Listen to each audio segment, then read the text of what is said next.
il est 21h sur Royal FM. Le Point littéraire, une émission préparée et présentée par Jean-Jacques Foucault.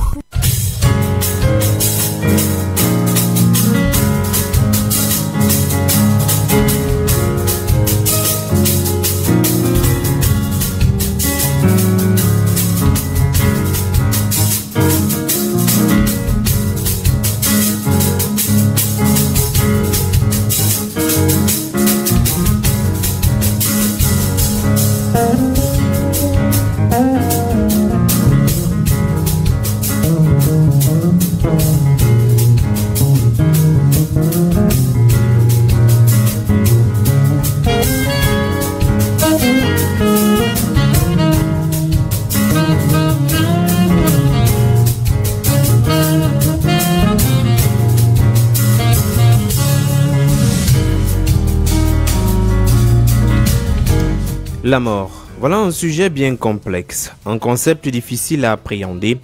La mort est-elle la fin ou le début d'une chose?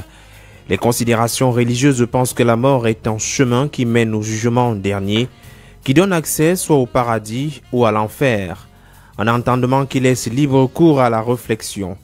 Il y aurait donc une autre existence après celle appelée la vie, et cette fois-là à travers l'esprit et la foi, où selon le mérite, on aurait droit à l'une des récompenses suprêmes. Mais alors il advient quelquefois des événements dans la vie qui font croire que l'enfer et le paradis sont sur terre en même temps. Simple réflexion qui aiderait bien quelques sensibilités. Mais dans le vécu du quotidien, avant la possible élévation, se côtoient joie et peine, douleur, malheur et bonheur. L'enfer n'est-il pas si proche? Regard du calvaire rencontré. Le livre de ce soir parle d'une vie, une vie de persécution, une existence de souffrance, certainement de manipulation aux origines extérieures. Pendant que cette nouvelle édition s'ouvre sur la table le livre Le chemin de la mort, nous vous invitons à prendre la position assise la plus confortable possible, puisque l'auteur vient à nous pour nous aider à mieux cerner son texte, selon la position à partir de laquelle vous nous écoutez. Bonjour, bonsoir et bienvenue au Point littéraire.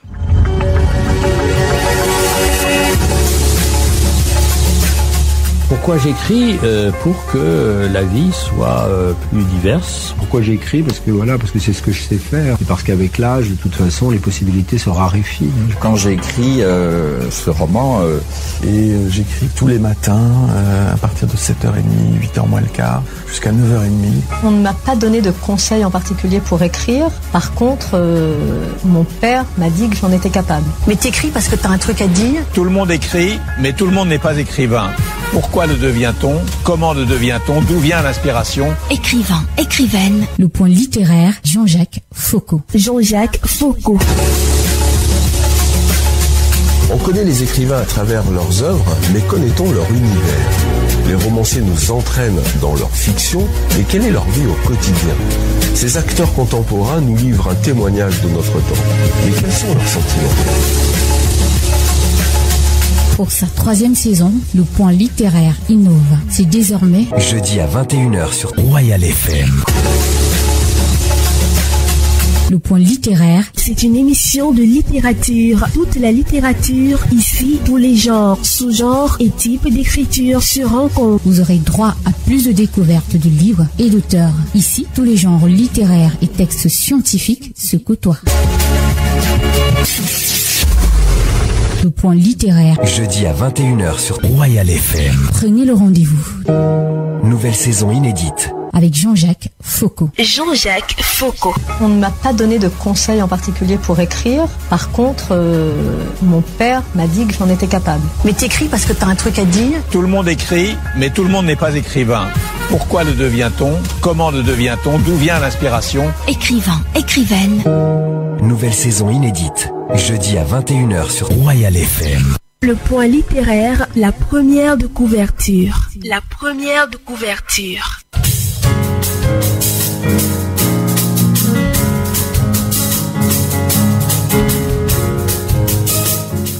L'auteur de ce soir a pour nom Gabrielle Basse, née en 1988 au Cameroun. Elle est originaire de la région du Centre. C'est une jeune humanitaire et passionnée de la littérature et de la culture. Elle se découvre un amour pour l'écriture et d'ailleurs, elle écrit en s'inspirant des histoires vécues et côtoyées. Elle met en avant dans ses différents ouvrages le quotidien de la femme et quelques rouages de la vie des êtres humains. Gabrielle a déjà publié plusieurs textes, notamment Le fils inconnu de mon mari. Aujourd'hui, elle nous présente son roman Sur le chemin de la mort.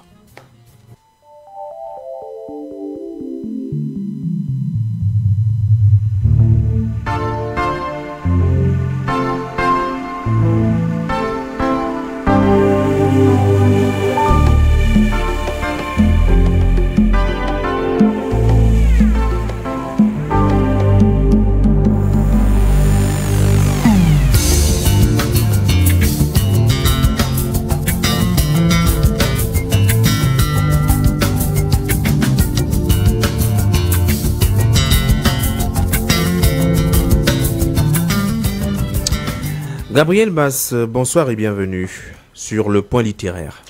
Bonsoir Jean-Jacques Foucault, merci. C'est un plaisir de vous accueillir à nouveau parce qu'on se rappelle que ça fait quand même plusieurs mois qu'on s'était déjà rencontrés. Cette fois-là, c'était pour parler d'un autre ouvrage. En effet. Aujourd'hui, vous nous présentez Sur le chemin de la mort. Sur le chemin de la mort, un texte qui peut effrayer. Sur le chemin de la mort. Alors, pourquoi déjà un titre aussi... effrayant? Oui, on peut le dire ainsi. Un peu effrayant. Pourquoi ce effrayant. Titre? Alors, c'est à la demande du personnage du livre. Au départ, on pensait l'écrire en anglais, donc On My Way of Death. Mais on a pris un peu du recul et puis on s'est dit on va d'abord rédiger la version française. Et selon l'impact que ça aura, on pourra voir si on va rédiger une deuxième version maintenant en anglais. Oui. Sur le chemin de la mort, votre livre qui, déjà en première de couverture, donne tout à fait l'image d'un chemin de mort avec des empreintes digitales, la verdure, du moins l'herbe qui n'est pas véritablement verte, un ciel tout en rouge et en noir. Est-ce que l'image qui est placée en première de couverture plonge directement le lecteur dans ce qui va venir plus tard? Un peu, oui. Parce que le personnage, comme je l'ai dit tout à l'heure, est pratiquement... Elle était sur le chemin de la mort. Bref, elle est morte d'une certaine manière avant de revenir à la vie. Oui. Donc, ça a été un peu difficile. Mais la première de couverture parle d'elle-même. Oui. Ouais. C'est un peu effrayant, mais c'est la réalité. Est-ce qu'on peut dire qu'il s'agit ici d'un roman obscur et lugubre, peut-être? Non. C'est effrayant à la première de couverture, mais le contenu n'est pas pareil.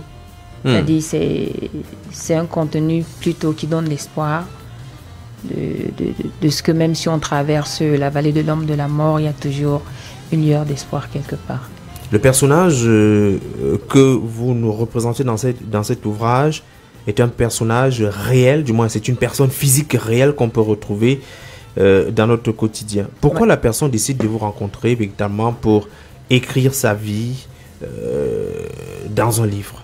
Alors, c'est pour elle une forme de témoignage, une forme de rendre grâce à Dieu et de partager réellement ce qu'elle a vécu et d'aider par la même occasion certaines personnes à ne pas se décourager, à ne pas perdre espoir et à se dire que, comme je le disais tantôt, qu'on peut traverser plusieurs difficultés, on peut même aller à la rencontre même de cette mort, mais il n'est pas toujours dit que mourir, c'est mourir. Oui. Il s'agit donc peut-être d'une autre forme de mort. Voilà. Une mort qui n'est pas celle notamment physique. Exactement. Le sujet de la mort n'inquiète pas ou n'effraie pas la jeune auteure que vous êtes? Non, du tout. Nous sommes confrontés à la mort. Qui dit vie, dit mort. Donc, tôt ou tard, on va finir par mourir. Donc, il faudrait qu'on commence à s'habituer à ce que la mort fait partie de nous au quotidien. Ça peut arriver aujourd'hui, ça peut arriver demain, mais tôt ou tard, ça va finir par arriver. 100 de pages pour parler de la mort, Sur le chemin de la mort. S'il fallait donner un petit aperçu, de quoi parle le livre globalement? Alors, d'une manière globale, le livre décrit l'histoire d'une jeune fille qui a été confrontée à plusieurs situations de non-accomplissement, parce que l'histoire commence quand elle tombe enceinte. Oui. Il était prédit qu'elle ne réussirait pas, qu'elle n'enfanterait pas, qu'elle ne se marierait pas, qu'elle ne travaillerait pas. Et donc, quand elle a passé la première étape, celle d'enfanter, c'est là où tout a commencé. Oui, ouais. La question de l'enfantement, ça nous permet de nous plonger dans le quotidien, dans les réalités des personnes qui n'arrivent pas à avoir un enfant. Ça provoque le découragement et surtout, dans certaines familles, le désarroi. Ouais. Il faut raconter ici le vécu d'une femme qui est regardée par la société, parce qu'une femme, généralement, on pense qu'elle doit absolument avoir un enfant. Oui. Dans la société africaine, c'est ce que ça dit. Mais dans les profondeurs même de ce que nous vivons, c'est pas toujours ça. Nous vivons dans des familles où être femme, c'est être femme, mais être femme dans le sens de l'esclavage. Oui. C'est-à-dire qu'on s'attend à ce que la femme soit plus à même de travailler qu'à même d'offrir quelque chose d'elle-même. Oui. Et donc, dans ce livre, la jeune fille tombe enceinte et beaucoup ne s'attendaient pas à ce qu'elle tombe enceinte. Oui. Elle a essayé de cacher cette grossesse jusqu'à l'accouchement, mais il faut dire que les petits hommes tapis dans l'ombre ont toujours un œil sur tout ce que nous faisons. Oui, on a souvent l'habitude de dire que les murs ont les oreilles, que quelquefois des personnes arrivent à lire les lettres dans l'enveloppe, et c'est le cas pour cette histoire qui nous amène dans les réalités d'une femme enceinte. Lorsqu'elle tombe enceinte, c'est peut-être la joie, mais une joie qui se transforme très vite en amertume, en véritable chemin, un parcours, un chemin de croix. Elle va rencontrer plusieurs obstacles. Ouais. Elle va rencontrer plusieurs obstacles. Premier obstacle, la famille. Deuxième obstacle, la société. Oui. Troisième obstacle, le corps médical.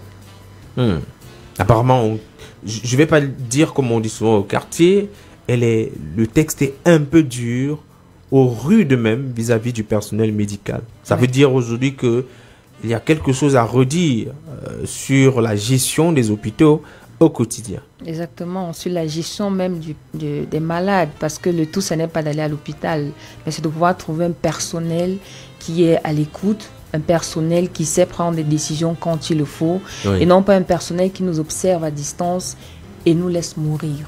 Oui, on voit dans le roman la prescription des médicaments qui ne sont pas toujours efficaces ou qui ne répondent pas aux problèmes rencontrés par la patiente. On fait le tour de l'hôpital. Des personnes font des échographies et les résultats qui sont donnés sont de nature à créer la confusion et même à créer la peur véritablement. Oui, c'est ça. C'est ce qu'elle a vécu en fait. Parce que parce qu'elle a fait 5 mois sans aller à l'hôpital, c'est lorsque la maladie s'aggrave, commence véritablement à s'aggraver, qu'elle décide d'aller à l'hôpital. Parce qu'elle raconte le fait que son enfant n'avait pas voulu qu'elle aille à l'hôpital. Mais c'est la condition de maladie qui lui impose le fait d'aller à l'hôpital. Et une fois qu'elle arrive à l'hôpital, on dit c'est la tuberculose, après on dit c'est le sang qui manque, après on lui dit non, on a fait l'échographie, mais on se rend compte que placenta, machin, truc, chose. Donc, c'est autant de choses qui ont amené l'auteur, en fait, mon personnage, à se retirer, à se poser des questions. Notamment sur sa vie, sa relation avec Dieu, et aussi sa vie en tant qu'être humain, vivant dans une société où on est supposé comprendre et accompagner les gens en détresse. Mais malheureusement, ça n'a pas été le cas. Il y a la famille, pourquoi est-ce que le personnage principal se méfie tant de la famille? Est-ce à dire que dans la famille, on n'a toujours pas raison de penser que les gens soient fiers de nos réussites, de nos succès? Oui, tout le monde n'est pas content de ce que nous avons, tout le monde n'est pas content de ce que nous faisons. Maintenant, ça dépend dans quelle famille on est. Il y a des familles qui sont solidaires, il y a des familles qui s'entraident, il y a des familles qui croient à la réussite de l'autre. Mais il y a des familles où c'est tout le contraire. C'est-à-dire quand on sent qu'il y a une réussite quelque part, on veut tout détruire. On veut tout détruire. Peu importe la manière, peu importe ce qu'on va faire. ils vont toujours chercher à nuire. Est-ce que le livre met en exergue la question de la sorcellerie, du métaphysique autour du vécu du personnage principal? Oui, beaucoup de sorcellerie, parce qu'à un moment de sa vie, elle faisait des cauchemars où elle se retrouvait en train de laver les murs de son bailleur sans savoir pourquoi. Et puis, elle s'est retrouvée également face à face avec le diable, pour ne pas dire l'homme aux cornes. Et puis, ça a été une situation très effrayante parce qu'à un certain moment, elle ne se voyait plus dans un rêve. Elle était dans une autre réalité. Donc, c'était le diable qui était à sa poursuite. Parce qu'il n'avait pas réussi à comprendre comment est-ce qu'elle avait fait pour finir par accoucher, malgré toutes les tentatives qui étaient faites pour qu'elle n'y réussisse pas. C'est-à-dire pour qu'elle perde d'abord sa vie et que l'enfant aussi va avec elle. Et donc, lorsqu'elle sort de cette situation, elle enfante, elle donne naissance à son fils, c'était encore plus grave que la première fois qu'elle est tombée enceinte. Il faut dire que c'est une histoire qui nous amène vers le domaine de l'accouchement dans les hôpitaux, mais surtout qui relève un aspect au niveau de tout ce qui se déroule généralement autour de la naissance d'un nouveau-né. Pour le cas présent, à l'hôpital, lorsque l'héroïne, ou alors le personnage principal du roman est à l'hôpital, il y a une dame inconnue qui débarque. Que fait-elle là? Personne ne sait. Et qu'a-t-elle fait véritablement pour que l'accouchement se déroule dans des conditions plutôt difficiles? Alors, le but recherché par cette dame inconnue, c'était d'empêcher l'accouchement. Mais elle est arrivée au moment où la maman de la jeune fille et sa sœur et le pasteur étaient entrés en prière parce qu'ils avaient senti le danger. Donc, ils ont commencé à prier pour que la vie de la jeune fille soit sauvée et que l'enfant aussi naisse dans de bonnes conditions. Et donc, quand on prie, on donne le pion au diable. Donc, forcément, les plans de ce dernier ne se sont pas accomplis. Et puis, n'ayant pas accompli sa mission, elle a disparu comme elle était venue. Elle recherche un enfant, elle obtient un enfant, elle a des difficultés à enfanter, du moins à accoucher de cet enfant. Elle réussit quand même à le faire, mais ses problèmes ne s'arrêtent pas à ce niveau. Il y a encore l'après-accouchement. Elle est attaquée mystiquement. Elle est presque aux portes de la mort, sauf que finalement, elle ne meurt pas. Oui, sauf que finalement, elle ne meurt pas. Parce qu'après l'accouchement, il y a des choses qui ont disparu, il y a les médicaments qu'on ne retrouvait, l'ordonnance qu'on ne retrouvait pas, dont on ne savait plus quels médicaments acheter. Et donc, on tâtonnait à gauche, à droite, les prières à gauche, des médicaments, du paludisme, juste. Donc, elle a eu beaucoup de problèmes, surtout l'hémorroïde, on ne savait pas d'où ça venait, donc elle était constamment malade. Et quand elle a commencé à naviguer, c'est-à-dire à déprimer, on s'est dit que, bon, peut-être c'est le moment véritablement de l'amener à l'hôpital. Et donc, dans ce livre, on l'a amené dans plusieurs hôpitaux. On a fini par l'interner à Jameau. Et au niveau de Jameau, on a dit qu'elle avait une infection pulmonaire et qu'il fallait faire une ponction lombaire. Mais la famille a refusé cette ponction lombaire parce que on sait ce que ça vaut. Une ponction lombaire, ça peut être bien fait, ça peut être mal fait. Et quand c'est mal fait, c'est l'air qui entre dans les poumons et puis c'est la mort après. Donc, il y a eu plusieurs examens qui ont été faits. On l'a mis sous traitement de tuberculose dans l'espoir que ça aille mieux. Mais malheureusement, ça allait de mal en pire au fil des temps. Elle perdait le poids, elle n'avait pas d'appétit, elle détestait tout le monde. Il y avait des pieds qui enflaient et qu'il fallait tout le temps masser pour qu'elle puisse au moins les mettre par terre. Mais elle a dû passer sensiblement 3 mois à l'hôpital avant de commencer à sortir de l'ombre de la mort.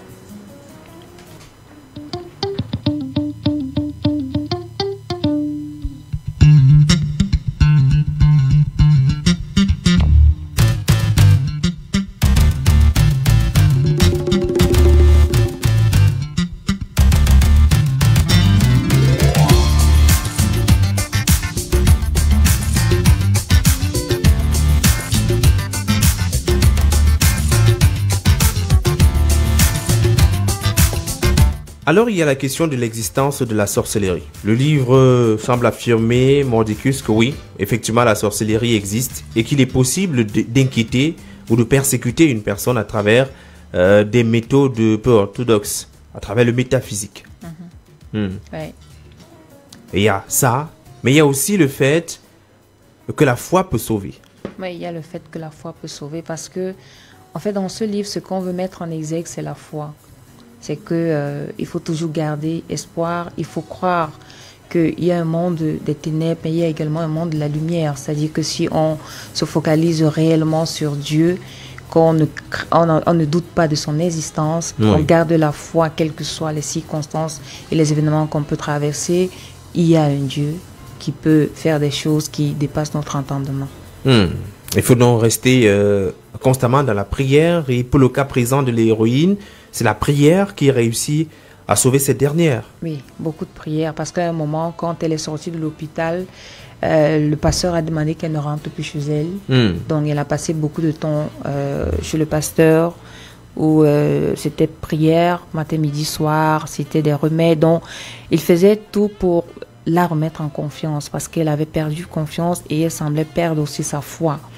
Mais avec beaucoup de conseils, avec une aide thérapeutique, avec une aide psychologique aussi, parce que le pasteur, il était en même temps une aide psychologique, il était le guide spirituel, mais il a fait de son mieux pour que cette dernière ne perde pas la foi et qu'elle se dise que Dieu existe et il peut bien des choses. Avec la prolifération aujourd'hui des églises dites de réveil, comment trouver sa voie et savoir comment il faut faire une prière? Est-ce que cela ne pose pas des difficultés à faire un choix, à aller dans le bon chemin? Est-ce que toutes ces églises-là ont quelque chose à offrir? Alors, je ne vais pas parler des églises de réveil, je vais parler de l'église catholique protestante, je vais parler de l'église qui est la foi. Oui, parce que ce n'est pas l'église en elle-même qui sauve, mais c'est la foi que nous avons en Dieu qui nous sauve. Parce que pour être sauvé, il faut d'abord croire qu'il existe un Dieu.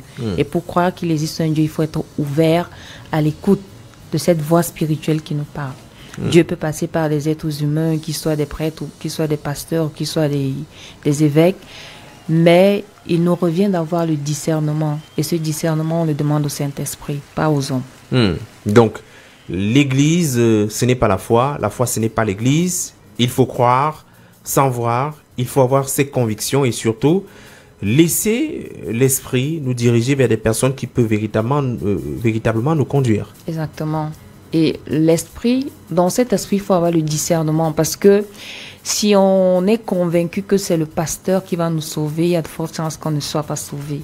Si on est convaincu qu'il y a un être spirituel qui existe et qui a le pouvoir de nous maintenir en vie, de nous conduire sur ce chemin qu'il a tracé pour nous, alors on peut vivre, on peut survivre. Il y a la négligence, et on l'a dit, on l'a évoqué il y a quelques minutes, il y a la question de la négligence au niveau des hôpitaux, des malades qui sont servis avec parfois difficulté, avec peine, des médecins qui n'ont pas toujours la solution ou proposent des médicaments qui ne sont pas efficaces. Est-ce que ça veut dire que il ne faut pas aller à l'hôpital? Oui, je crois qu'au niveau de l'hôpital, il faut encore sensibiliser les médecins, il faut sensibiliser tout le personnel médical qui nous prend en charge parce que on ne vient pas à l'hôpital pour se balader. On vient à l'hôpital parce qu'on a un problème et on a besoin d'une solution. Et si on arrive à l'hôpital et que ces personnes qui sont supposées nous donner des solutions nous apportent plus de problèmes que nous en avons, ça veut dire qu'il y a un problème.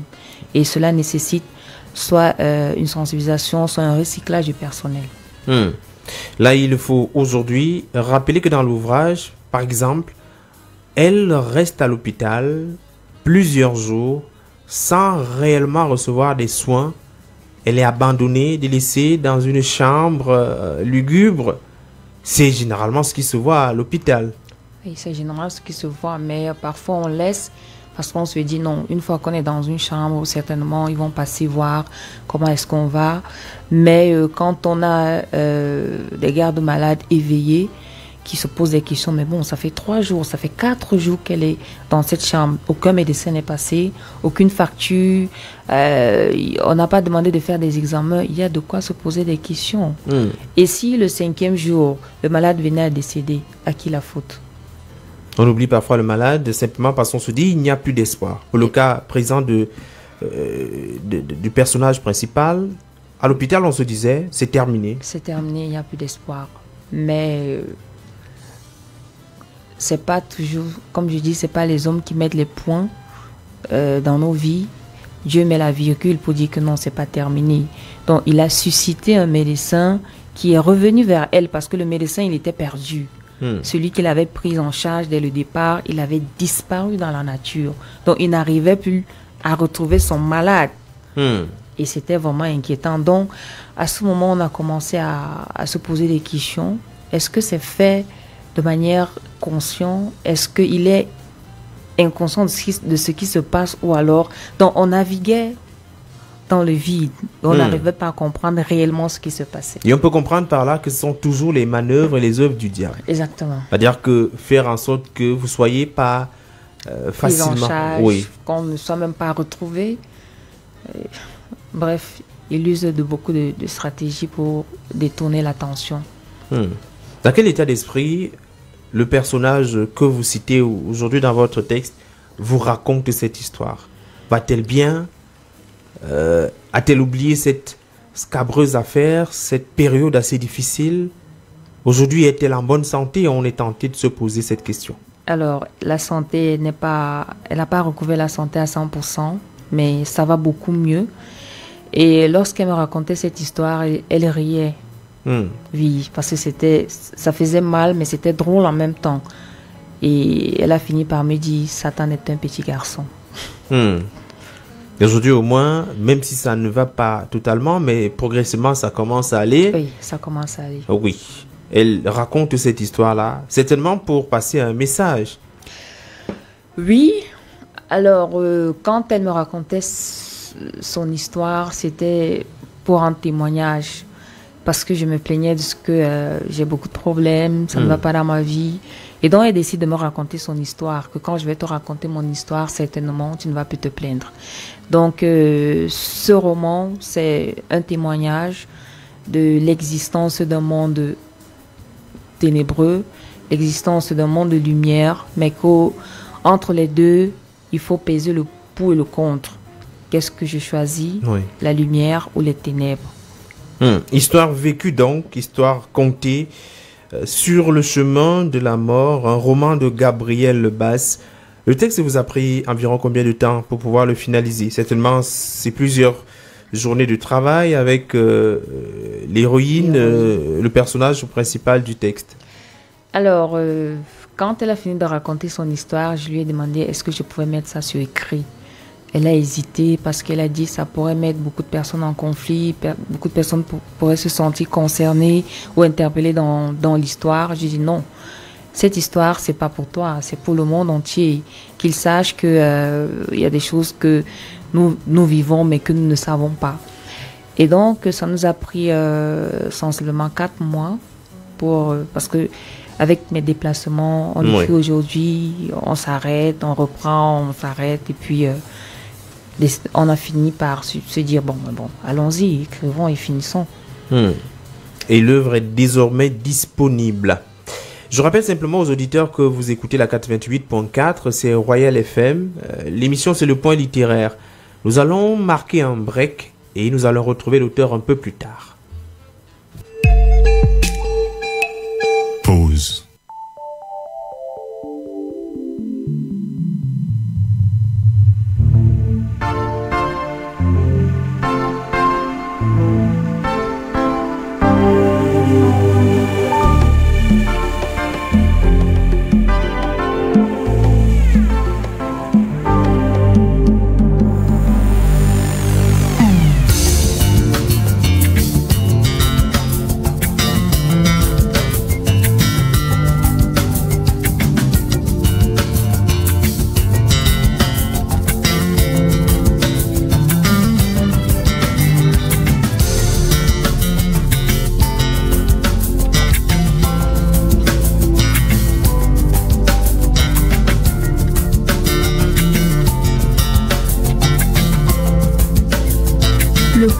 littéraire, une émission préparée et présentée par Jean-Jacques Foucault.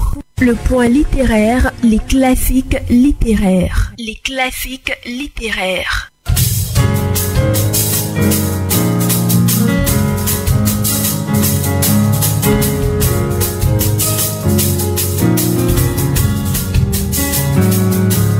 Et pour le classique littéraire de ce soir, À la recherche du temps perdu, c'est le livre écrit par Marcel Proust de 1906 en 1922 et publié entre 1913 et 1927 en 7 tomes, dont les 3 derniers sont parus après la mort de l'auteur.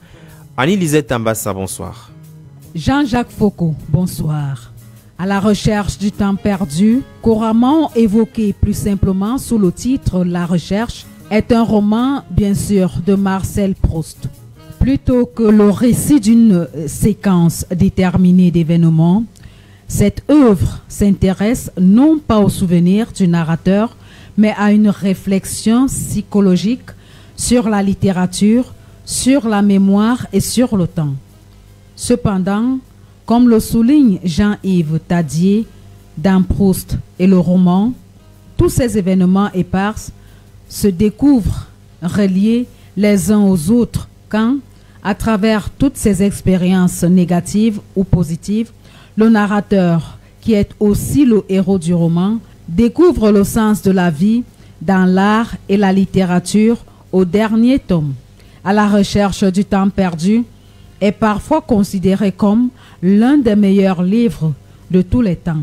Du côté de chez Swann, c'est le premier tome. À l'ombre des jeunes filles en fleurs, deuxième tome. Le côté de Guermantes, c'est le 3e tome. Le 4e tome est intitulé Sodome et Gomorrhe 1 et 2. La prisonnière, tome 5. Et le tome 6, Albertine disparue et la clôture. C'est bien sûr le tome 7, Le temps retrouvé. En considérant ce découpage, son écriture et sa publication se sont faites parallèlement et la conception même que Proust avait de son roman a évolué au cours de ce processus. Alors que le premier tome est publié à compte d'auteur chez Grasset en 1913, la guerre interrompt la publication du 2e tome et permet à Proust de remodeler son œuvre, cette dernière prenant de l'ampleur au fil des nuits de travail qui l'épuisent. L'auteur retravaille sans cesse ses dactylographies autant que ses brouillons et ses manuscrits et souhaite mettre fin à sa collaboration avec l'éditeur. Dans le 2e tome, le narrateur se remémore à quel point l'heure du coucher était une torture pour lui. Cela signifiait qu'il allait passer une nuit entière loin de sa mère, ce qui l'angoissait au plus haut point. Pendant longtemps, il ne se souvint que de cet épisode, de ses séjours dans la maison de sa grand-mère. Les autres tomes vont dans la même lancée jusqu'au 7e, intitulé Le temps retrouvé, lequel est paru parmi les 3 derniers au lendemain du décès de l'auteur. Le début de ce dernier volet se passe encore à Tansonville. Le narrateur, qui voudrait devenir écrivain depuis qu'il est enfant, lit un passage du journal de Goncourt avant de s'endormir. Et cela l'amène à croire qu'il n'est pas capable d'écrire. Il décide de renoncer à devenir écrivain. Nous sommes en pleine Première Guerre mondiale. Le Paris de cette période montre des personnages globalement germanophones et totalement préoccupés par ce qui se passe sur le front. Marcel Proust est né le 10 juillet 1871 à Paris en France, où il est mort le 18 novembre 1922. C'est un écrivain français dont l'œuvre principale est la suite romanesque intitulée À la recherche du temps perdu, publiée, nous l'avons dit, de 1913 à 1927. Il est issu d'une famille aisée et cultivée. Son père est professeur de médecine à Paris. Marcel Proust est un enfant de santé fragile et il a toute sa vie de graves difficultés respiratoires causées par l'asthme.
Merci à Annie-Lisette Ambassa pour le classique littéraire de ce soir. Certainement, vous aurez à fouiller le dit texte pour le lire au cours du week-end, peut-être.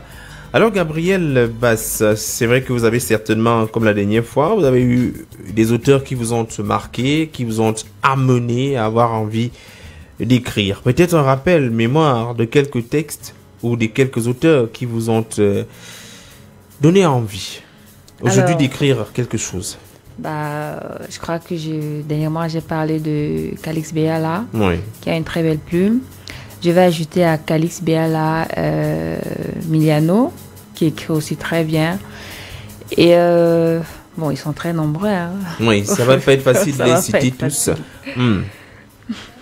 Donc véritablement aujourd'hui le texte Le chemin de la mort, après plusieurs mois d'attente et de travail, est-ce qu'on peut se dire qu'on a réalisé l'œuvre qu'on aurait souhaité au départ? Alors c'est vrai que à première vue c'est ce qu'on peut se dire, mais on peut faire mieux. Oui. Ouais, on peut faire mieux, mais... Il y a d'autres aspects que vous avez peut-être laissés pour plus tard? Non, pas pour plus tard. Parce que je ne pense pas qu'on va revenir, on va réécrire ce livre. Ça a été écrit, on s'est arrêté là. Peut-être aussi il y a un changement, une évolution, autre chose qu'on aimerait dire à propos de la suite de l'histoire de l'héroïne, on pourra le faire. Mais sinon, il y a d'autres projets en cours qui ne concernent pas forcément sur le chemin de la mort. Oui. Alors sur le chemin de la mort, c'est un texte, vous avez fait savoir en off, qui a particulièrement ému le personnage principal qui a accepté de s'ouvrir, d'ouvrir son cœur et de se confier pour d'ailleurs en faire un roman. Exactement. Elle était impatiente de le voir et j'étais en déplacement. Quand je suis arrivée, l'éditeur m'a dit, voilà, le livre est disponible, tu peux passer le prendre. Donc, quand j'ai pris le livre, il y a de cela une semaine, je suis arrivée à la maison, je lui ai dit, j'ai une surprise pour toi. Elle me dit quoi? Je dis, j'ai une surprise pour toi. Et donc, je sors le livre, je lui dis, voilà, ton histoire est là. Et elle a beaucoup pleuré. Elle a beaucoup pleuré. Et en même temps, elle était contente que son histoire soit lue et connue de tous. Mais elle était dans l'émotion de se revoir dans ce livre, ce qu'elle a vécu. C'était pas beau. Regardez les étapes qu'elle a dû parcourir pour arriver à ce jour. Mais l'enfant va bien, il va tout de même bien. Oui, l'enfant se porte à merveille. Alors, Gabriel Basse, généralement, vous vous inspirez des histoires vécues. Le premier texte vous concernait d'une certaine façon, ou était inspiré quand même de votre vie. À présent, vous écrivez pour... en fait, vous vous inspirez d'une histoire vécue par quelqu'un d'autre. Est-ce qu'au prochain texte, on aura encore une autre découverte à travers un autre personnage que vous aurez côtoyé quelque part? Deux personnages. Ouais. C'est également des commandes des personnes qui oui, ce sont vous des lisent commandes. et vous dites? Oui. Alors, je suis... Comment dire? On m'appelle à écrire parce que j'écris pas beaucoup. Oui. Je suis très explicite. Je fais pas des livres de 300 pages. Donc, il est facile de s'asseoir et de me lire d'un trait. Oui. Et concis et précis. Concis et précis. Et l'éditeur a dit qu'il ne va pas me lâcher. Donc il y a d'autres textes qui arrivent. Il y a d'autres textes qui notamment. Arrivent. Pourquoi est-ce que vous... tout à l'heure, j'ai posé la question d'une certaine façon, mais maintenant, je vais savoir. Généralement, les jeunes auteurs se concentrent vers des sujets plus gais. Généralement, l'amour, une belle histoire d'amour, un bon conte de fées qui peut attirer. Est-ce que le fait de vous diriger vers directement la mort, c'est pas un sujet qui, voilà, vous dites, on y va quand même? Ah, on y va quand même. C'est comme je disais au départ, c'est que la vie et la mort se côtoient. Oui. Donc, on doit s'attendre à mourir un jour. Et il y a plusieurs types de morts. Il y a une mort spirituelle, il y a des morts virtuelles, c'est-à-dire qu'on est mort ici, mais on apparaît ailleurs. Oui. Et puis il y a la mort définitive, où on va à la rencontre du Dieu créateur. Donc on a au moins 3 types de morts. Bon, du moins, si on parle de mort virtuelle. Voilà. La mort virtuelle, ici, il s'agit de... Alors la mort virtuelle, c'est qu'on sort de son corps, on est je suis avec toi sans être avec toi. Je suis avec toi. Ton l'esprit est ailleurs. L'esprit ailleurs. Oui. L'esprit se balade. L'esprit se balade. Loin du corps. Loin du corps. Et maintenant, la mort physique? La mort physique, c'est qu'on n'est plus de ce monde. On n'est plus de ce monde. Donc, on est totalement couché. Ouais. Et peut-être on est ailleurs, à l'attente du jugement dernier. Exactement. Et il y avait une autre forme de mort, une troisième. La mort spirituelle. Celle-là, elle est spirituelle. On est toujours en pleine vie. On est en pleine vie, mais on n'a pas de relation avec le Dieu créateur. C'est-à-dire qu'on ne croit pas. On ne croit pas. On n'a pas une foi. Exactement. On est peut-être athée, ou alors on fait semblant d'adhérer, mais on ne l'est pas véritablement. Voilà, c'est ça. On fait comme les autres. On les accompagne à l'église de temps en temps. On fait un peu comme la masse, sans être convaincu. C'est ça. Il faut absolument être convaincu. Il faut donner sa vie au Tout-Puissant. Il faut donner un sens à sa vie. Il faut croire en quelque chose. Il faut croire en quelque chose. C'est vrai qu'en philosophie, généralement, on dit il est mieux de croire aujourd'hui, parce que demain, si plus tard on se retrouve dans l'au-delà et qu'il y avait une suite, on n'aura rien perdu. Rien perdu ou tout perdu? Peut-être rien perdu, peut-être. Parce que là, au moins, on aura cru, et donc on n'aura pas passé son temps à ne rien faire. Exactement. Mais il faut croire. Toujours est-il qu'il faut croire en quelque chose ou en quelqu'un. Les questions de l'Église, les questions de la foi, c'est des sujets très complexes. Est-ce qu'au niveau de la critique, la réception, la perception du lecteur, vous n'avez pas peur que quelquefois des personnes qui vous lisent soient un peu dures en ce qui concerne le jugement de votre texte? Alors, il faut dire que je suis ouverte à la critique. Donc, je ne suis pas experte de l'Église, mais je dis ce que je crois, je dis ce que je vis, je dis ce que les gens ont vécu. Donc, il ressort maintenant de tout un chacun de faire l'analyse de la lecture selon son entendement, mais il n'en demeure pas moins que la critique est toujours bienvenue. Et donc là, le message essentiel aujourd'hui que chacun devrait avoir, au-delà des leçons qu'on peut tirer, notamment la nécessité pour le personnel soignant de prendre davantage à cœur leur boulot, leur travail, venir et subvenir véritablement, du moins, pouvoir ramener la santé ou participer du moins au bien-être du patient. Quelle autre leçon peut-on tirer véritablement? Alors, l'autre leçon qu'on peut tirer, je l'ai dit, Satan c'est un petit garçon. Ça veut dire que quels que soient les obstacles, il faut croire en quelque chose ou en quelqu'un. Mais il faut toujours se dire que il existe deux mondes.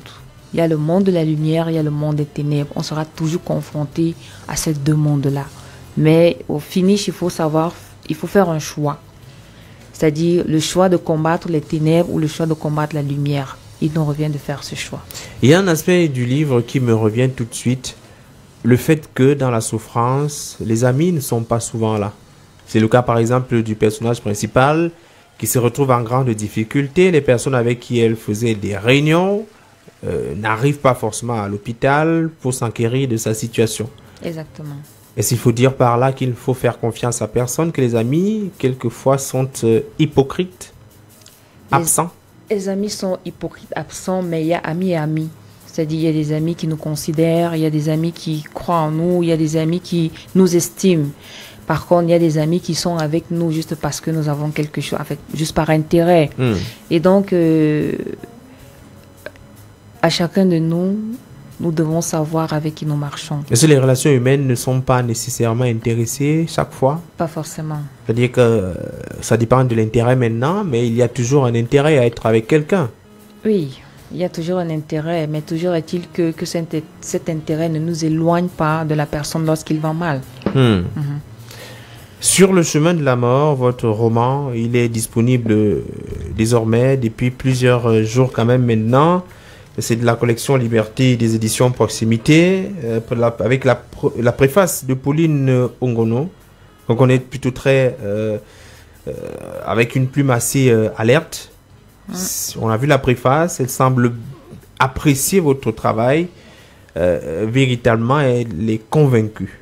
Au-delà d'elle, est-ce qu'il y a d'autres personnes que vous avez approchées, des auteurs particulièrement, qui vous ont donné leur point de vue sur votre ouvrage? Alors, il faut dire que ça fait pas longtemps que le livre est dehors, donc j'ai pas encore eu un retour des auteurs, mais j'ai eu quelques retours des lecteurs. Oui, c'est vrai que la première de couverture est effrayante. Oui, effrayante. Oui. Le noir et le blanc, et le rouge en plus. Le rouge en plus, avec des pas vers la mort.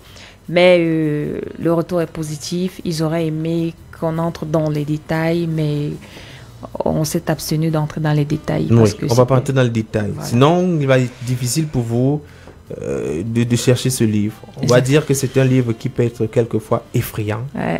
Un livre qui peut faire quelquefois pleurer. Difficilement rire. Difficilement rire, oui. Encore moins sourire. C'est une histoire véritablement sombre, vécue par plus d'un. Ils vont se retrouver sur le chemin de la mort, et beaucoup de personnes nous ont posé la question de ce livre sur le chemin de la mort. Parle-t-il de spirituel? Parle-t-il... comment peut-on parler d'un chemin qu'on ne maîtrise pas ou qu'on n'a pas encore emprunté? C'est un chemin qu'elle a emprunté. Donc, elle était sur ce chemin et elle a tenu à raconter son histoire pour que les gens sachent qu'il y a beaucoup de personnes sur ce chemin qui est la mort. Et je crois que le dernier chapitre de ce livre en dit long. On entre réellement dans la thématique sur le chemin de la mort. Comment est-ce qu'elle a vécu ça et comment est-ce qu'elle est sortie de cette situation. Donc, je ne vais pas lire le livre à l'antenne.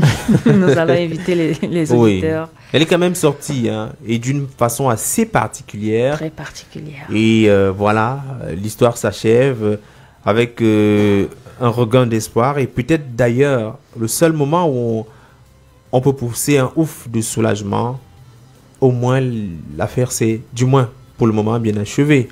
Parce qu'il y a forcément encore des rebondissements qui pourraient arriver au-delà du livre. Alors après ce livre, il y a d'autres ouvrages, vous nous avez dit. Est-ce qu'il y a déjà des titres ou tout est encore en confection au niveau du laboratoire? Alors il y a déjà des titres. Le prochain c'est au-delà, en fait les deux prochains. L'un c'est au-delà des humiliations et l'autre c'est à la rencontre de Julien. À la rencontre de Julien. Peut-être cette fois-là, une belle histoire d'amour. Une belle histoire d'amour. Enfin, une histoire d'amour. Enfin, une histoire d'amour. Parce que le premier texte, certes, a une petite histoire d'amour, mais qui s'achève assez brutalement. Donc, cette fois-ci, on espère que l'histoire d'amour va s'achever plutôt bien. Plutôt bien. Donc, il mourut avec beaucoup d'enfants. Voilà. Il vécut heureux. Et eurent beaucoup d'enfants. Et voilà. Cette fin-là, finalement, arrive.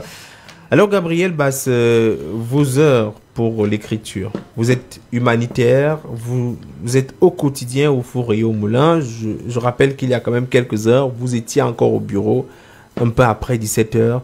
Comment est-ce qu'on trouve du temps pour écrire? Alors, beaucoup m'ont posé la question de savoir, mais tu es tout le temps au bureau, tu es tout le temps sur le terrain, comment tu fais? Généralement, j'écris dans la nuit. Oui, c'est-à-dire, quand je n'ai plus rien à faire, je pense plus boulot, j'ouvre mon ordinateur, je lis ce que j'avais écrit et puis je continue. Donc, quand j'écris pas dans la nuit, j'écris le week-end.